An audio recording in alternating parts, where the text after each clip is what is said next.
دل کو اللہ نے سرداری والا رتبہ دیا ہے، دل کو اللہ نے بادشاہ بنایا ہے۔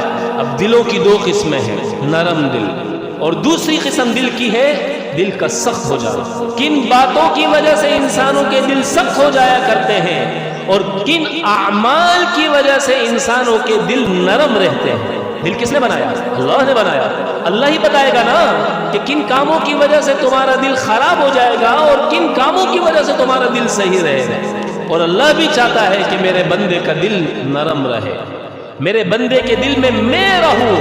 اس لیے اللہ نے اس دل کو بنانے کے لیے، لوگوں کے دلوں کو صحیح کرنے کے لیے، لوگوں کے دلوں کو درست کرنے کے لیے 1,24,000 انبیاء علیہ السلام کو بھیجا کہ انبیاء علیہ السلام کی محنت کا میدان لوگوں کے قلوب ہوا کرتے تھے، وہ لوگوں کے دلوں پر محنت کیا کرتے تھے تاکہ انسانوں کے دل سنور جائے۔